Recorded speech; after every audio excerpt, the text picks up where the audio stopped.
Camera action. आदर आदाब अभिनंदन आभार। तो मैं विनीत चौधरी एक बार फिर से आप सब लोगों का स्वागत करता हूं लाइट्स कैमरा एक्शन के इस 7वें एपिसोड में। 7 नंबर मतलब लकी नंबर 7। और आज इस 7वें एपिसोड में मैं आपसे बात कर रहा हूं मेरी ही नहीं बल्कि ये कहूँगा अनेकों करोड़ों लोगों की फेवरेट फिल्म दीवार के बारे में। और मुझे बहुत खुशी हो रही है कि मैं आज उस फिल्म की बात आपसे कर रहा हूं जो सिनेमा इतिहास की सबसे बड़ी ही फिल्म नहीं है, जिसको बहुत ज़्यादा लोगों ने चाहा है और बच्चन साहब की सर्वश्रेष्ठ फिल्मों में से एक है फिल्म दीवार। तो आज मैं आपसे बात करूंगा फिल्म दीवार के बारे में। जैसा कि मैं अपने बिग बी टॉकीज़ के एक पुराने एपिसोड में आपको दीवार फिल्म के विषय में बता चुका हूं, तो मैं बहुत ज़्यादा डिटेलिंग में नहीं जाऊँगा, लेकिन हाँ ये आपको ज़रूर बताऊंगा कि ये सलीम जावेद साहब की स्क्रिप्ट थी। ये बताना बेहद ज़रूरी है क्योंकि बच्चन साहब के कैरियर में जिन कुछ लोगों का हाथ रहा है उनको सफल बनाने में या उनके इतने सशक्त तरीके से पेश करने में, उनमें एक बहुत ही महत्वपूर्ण नाम है सलीम जावेद। एक नाम नहीं है बल्कि 2 नाम है और मेरे श्रद्धे हैं, मैं इनको नमन करता हूं और मैं इनको बहुत चाहता हूं।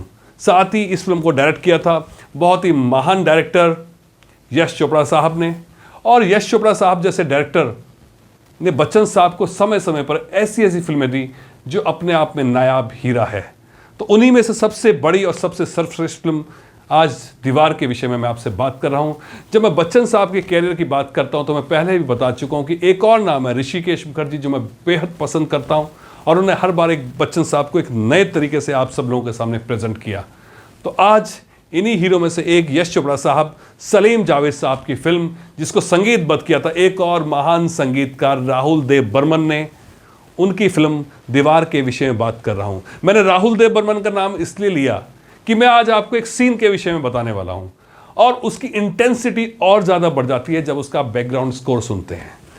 तो मैं आज बच्चन साहब की फिल्म दीवार के क्लाइमैक्स सीन के विषय में बता रहा हूं और अपनी इस लाइब्रेरी से एक बार फिर से एक बहुत ही महान एपिसोड बनाते हुए मुझे बेहद खुशी हो रही है। मैंने पहले ही बोल दिया बहुत ही महान एपिसोड, क्योंकि फिल्म इतनी महान है, इतनी महान कलाकारी, इतनी महान डायरेक्शन और इतनी महान कहानी, इतनी महान इसका स्क्रीन प्ले है। बहुत बड़ी फिल्म है और ये कहूँगा सिनेमा इतिहास केवल भारत का ही नहीं पूरी दुनिया का उन फिल्मों में से एक बहुत बड़ी फिल्म जिसके विषय में विदेशों में पढ़ाया भी जाता है। तो आज मैं आपको बता रहा हूँ फिल्म दीवार के विषय में। और दीवार का वो सीन जो कि आइकॉनिक है, आप सब उस सीन को लगातार देखते हो, सब पसंद करते हो, लेकिन वो सीन कैसे बना था मैं आज आपको बताना चाहता हूँ। सबसे बड़ी बात तो मैं आपको सबसे पहले ये बताऊँगा कि वो कहानीकार सलीम जावेद, जिनकी स्क्रिप्ट बहुत ही मुकम्मल हुआ करती थी, एक एक सीन को बड़ी डिटेलिंग से लिखा करते थे और उसी तरह से उन्होंने फिल्म दीवार को भी लिखा था। बच्चन साहब के लिए खास तौर पे ये रोल लिखा गया था। वो अपनी फिल्मों को जब लिखते थे तो बच्चन साहब को अपने दिमाग में लिख के, उनको दिमाग में सोच के लिखा करते थे। तो आज दीवार फिल्म के उस सीन के विषय में बता रहा हूं जिस सीन के डायलॉग सलीम जावेद साहब ने लिखे ही नहीं थे। आपको बड़ी हैरानी होगी, इतना आइकॉनिक सीन, इतना बड़ा सीन, इतना महान सीन, लेकिन उसके डायलॉग सलीम जावेद साहब ने लिखे नहीं थे। हाँ, कहानी के अंदर एक सीन था कि ऐसे करके क्लाइमैक्स है, लेकिन उस क्लाइमैक्स में क्या होने वाला है, उसके क्या डायलॉग्स हैं, अब डायरेक्टर साहब के पास नहीं थे। बताना चाहता हूं राजकमल स्टूडियो में सीन को शूट किया जा रहा था। यूनिट इस सीन को पिक्चराइज करने के लिए वहां पहुंची हुई थी। बहुत ही महान सीन था। उस दिन ये सीन होने वाला था राजकमल स्टूडियो में। बच्चन साहब जो कि बहुत डिसिप्लिन्ड एक्टर हैं, वो अपने टाइम पर वहां पहुंचे, लेकिन जब टाइम पर वो पहुंचे तो वो सबसे पहले यश चोपड़ा साहब के पास गए और इन्होंने बोला कि यश जी, मैं अभी इस सीन के लिए तैयार नहीं हूँ, मैं कुछ देर सोचना चाहता हूँ। तो यश चोपड़ा साहब ने बच्चन साहब को, जिनको वो बहुत मानते थे और वो जानते थे अगर ये समय मांग रहे थे ज़रूर इसके पीछे कोई ना कोई बात होगी, तो उन्होंने कहा ठीक है आप समय लीजिए, कोई बात नहीं, हम बाहर वेट करेंगे। बच्चन साहब एक कमरे में गए, उन्होंने अंदर से उस कमरे को बंद कर लिया और उस कमरे में इस सीन के विषय में सोचने लगे। आपको हैरानी होगी, वह 1 घंटा नहीं, आधे घंटे नहीं, 2 घंटे नहीं, 10 घंटे तक उस कमरे में बंद रहे थे और उस दौरान उन्होंने कुछ भी खाया पिया नहीं, केवल इस सीन के विषय में सोच रहे थे। और ऐसे में यूनिट के सभी लोग बाहर वेट कर रहे थे और 10 घंटे वेट करना ही बहुत बड़ी बात है। सुबह स्टार्ट हुआ था, रात हो गई थी और सब लोग लगभग सो गए थे। बच्चन साहब ने जब 10 घंटे बाद दरवाज़ा खोला और बाहर निकल के आए तो यश जी भी नींद की झपकियां ले रहे थे और बाकी सभी लोग यूनिट के पूरी तरह से सुस्ता रहे थे। तो जब बच्चन साहब बाहर निकल के आए तो उन्होंने यश जी को जगाया, बताया कि अब मैं तैयार हूँ और मैं सीन देना चाहता हूँ। तो यश जी ने बोला ठीक है। उन्होंने तुरंत यूनिट के लोगों को बुलाया और सबको अलर्ट किया कि अब हम इस सीन को लेने वाले हैं। उनको भी नहीं मालूम था कि आज सिनेमा इतिहास का सबसे महान सीन वो पिक्चराइज करने जा रहे हैं। सभी लोगों को बुलाया गया, सभी लोग अलर्ट हो गए। लेकिन उससे पहले बच्चन साहब ने एक बात फिर से यश चोपड़ा साहब को बोली कि यश जी, मैं चाहता हूँ कि जो सीन मैं करूँगा वो सीन मैं केवल एक बार ही करूँगा, और दूसरा मैं चाहता हूँ कि मैं इसकी डबिंग नहीं करूँ। क्योंकि पहले आपको बताना चाहता हूँ कि ऐसे हुआ करता था कि फिल्म शूट पहले होती थी और बाद में उसकी डबिंग होती थी।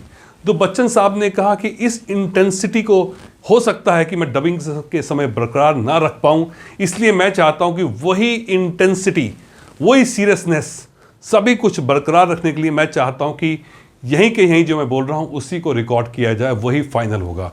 और यश जी इस बात को भी मान गए। उन्होंने सीन दिया। सभी जानते हैं कितना महान सीन था वो, इतना लंबा डायलॉग। जब इस सीन के विषय में बता रहा हूँ, मैं आपको बता रहा हूँ कि वहीं के वही डबिंग हुई थी, तो आप महसूस करेंगे बीच में कुछ कदमों की आवाज़ भी आपको आ रही है। वो इसीलिए आ रही है कि वो वहीं की साउंड थी, कोई अलग से डबिंग नहीं की गई थी। इसी कारण से आपको थोड़ा सा महसूस भी होगा।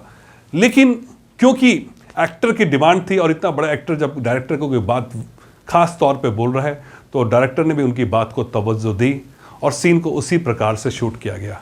इतना लंबा डायलॉग था, बहुत ही लंबा डायलॉग है, और लगभग इस तरह के सीन जब होते हैं वो कई सारे टेक में दिए जाते हैं। मैं आपको बताना चाहता हूँ, बहुत से एक्टर ऐसे हैं, मैं नाम लेना नहीं चाहता हूँ, कि वो 4 लाइन के डायलॉग को बोलने के लिए बार बार एक एक लाइन करके तोड़ तोड़ के उसको बोलते हैं, लेकिन तब भी वो इंटेंसिटी नहीं आ पाती है जो कि बच्चन साहब इतने लंबे डायलॉग को एक बार में बोल गए। फिर से मैं एक बात को आपको ध्यान दिलाना चाहता हूं। मैंने पहले भी आपको बोला था, मैं इस बात को दोबारा आपको ध्यान दिला रहा हूं कि इस सीन के डायलॉग सलीम जावेद ने रेडी नहीं किए थे। तो इट मीन्स ये क्रिएशन कहां से आई? यश चोपड़ा साहब ने रिक्वेस्ट की थी बच्चन साहब से कि आप इस सीन को दे रहे हैं, बहुत ही बड़ा सीन है और ये आप ही ने सोचना आप इसको कैसे करेंगे। तो ये डायलॉग बच्चन साहब के थे, और आप देख सकते हैं कि कितने इंपैक्टफुल वो डायलॉग थे कि आज तक लोगों के दिमाग में वो डायलॉग घूमता है, आज खुश तो बहुत होगे तुम। तो ये सीन आज आपके लिए हम लेके आ रहे हैं।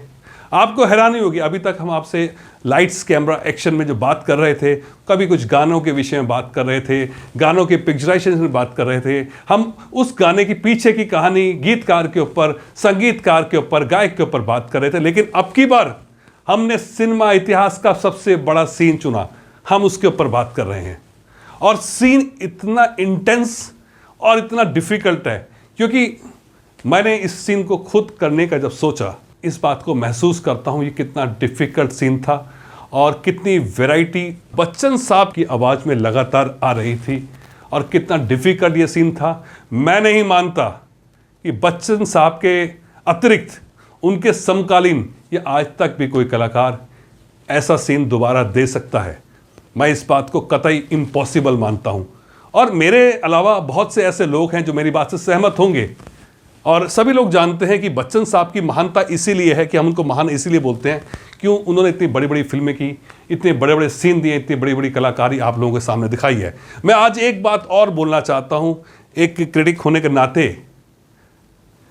दीवार बहुत बड़ी फिल्म है, एक गोल्डन जुबली फिल्म है, लेकिन मैं ये मानता हूं यदि दीवार 1975 में नहीं आई होती, क्योंकि दीवार की रिलीज डेट है 24 जनवरी 1975, और 1975 में ही भारतीय सिनेमा इतिहास की सबसे सफलतम फिल्म, आज तक की सबसे सफलतम फिल्म शोले भी रिलीज हुई थी, यानी कि 15 अगस्त 1975 को, मतलब ठीक लगभग 8 महीने बाद।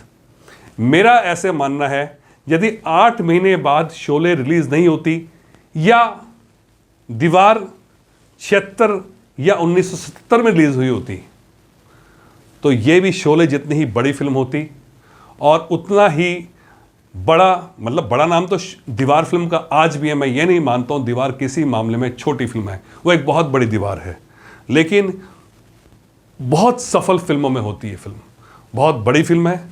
और मैं आज अपने तरीके से सीन आपके सामने ले रखे आ रहा हूँ, बहुत ही बड़ा सीन है। तो मैं आशा करूंगा आप सब लोग इसे पसंद करेंगे। यदि पसंद करते हैं तो आप ज़रूर लिखिएगा। मुझे आपके कमेंट्स की हमेशा इंतज़ार रहता है। आपकी प्रतिक्रियाओं को मैं जानना चाहता हूं। और आप सब लोग मुझे व्हाट्सएप पे भी संदेश दे रहे हैं, अलग अलग तरीके से अपनी बातें मुझे भेज रहे हैं, आपके फ़ोन भी आते हैं। तो ये जो इंकरेजमेंट हमें मिलती है ये हमारे लिए बहुत ज़रूरी है और हमें बड़ी खुशी होती है कि आपका जो साथ हमें मिल रहा है। और साथ ही ये कहूँगा कि अगर पसंद आ रहा है तो लाइक भी कर दीजिए और लोगों को भी शेयर कीजिए, क्योंकि ये मेरे अपना एक तरफ से एक प्रयास है जो कि मैं समझता हूँ कि मैंने भी इसके लिए बहुत मेहनत करी है और इस मेहनत के लिए मैं आपसे 2 शब्द जरूर चाहूँगा। और इन्हीं शब्दों के साथ मैं एक बार फिर से आपको अलविदा कहता हूँ, लेकिन साथ ही एक बात बोलता हूँ, अगली बार फिर मिलूँगा एक नई कहानी के साथ, एक नई स्टोरी के साथ। तब तक के लिए मुझे इजाज़त दीजिए। मैं विनीत चौधरी एक बार फिर से आपको बोलता हूँ, जय बच्चन।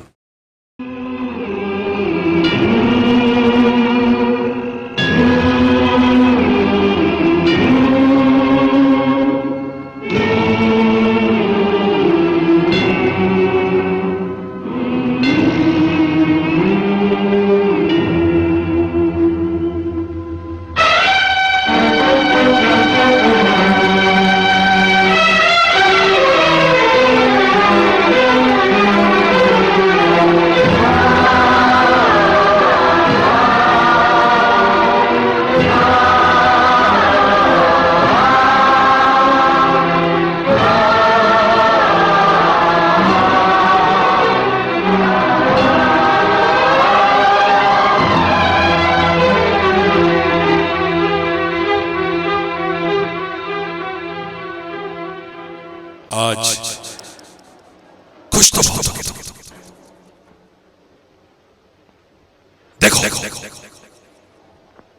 जो आज तक तुम्हारे मंदिर की सीढ़ियां नहीं चढ़ा, जिसने आज तक तुम्हारे सामने सर नहीं झुकाया, जिसने आज तक कभी तुम्हारे सामने हाथ नहीं जोड़े, वो आज तुम्हारे सामने हाथ फैलाए खड़ा है। बहुत खुश हो, बहुत खुश हो गए कि आज मैं हार गया। लेकिन तुम जानते हो जिस वक्त मैं यहां खड़ा हूं, वो औरत जिसके माथे से तुम्हारी चौखट का पत्थर खिस गया, वो औरत जिस पर जुल्म बढ़े तो उसकी पूजा बढ़ी, वो औरत जो जिंदगी भर जलती रही लेकिन तुम्हारे मंदिर में दीप जलाती रही, वो औरत आज जिंदगी और मौत की सरहद पर खड़ी है और ये तुम्हारी हार है। ये तुम्हारी हार है। क्या कसूर है उसका? कौन सा पाप, कौन सा जुल्म किया उसने? क्या उसका जुल्म ये है कि वो मेरी माँ है? क्या उसका जुल्म ये है कि उसने मुझे जन्म दिया है? क्या उसका जुल्म ये है कि मैं उससे प्यार करता हूं? ये उसे किस जुल्म की सजा दी जा रही है? हम घर से बेघर हो गए, मेरा बाप जीते जी मर गया, मेरी माँ सुहागन होते ही भी विधवा बनी रही। मैंने तुमसे कभी कुछ नहीं मांगा, लेकिन आज मांगता हूं। मेरे गुनाहों की सजा मेरी मां को मत दो। मैं अपने आप को तुम्हारे हवाले कर रहा हूं, जो चाहे कर दो। मेरी मां मुझे वापस दे दो, मेरी मां मुझे वापस दे दो, मेरी मां मुझे वापस दे दो।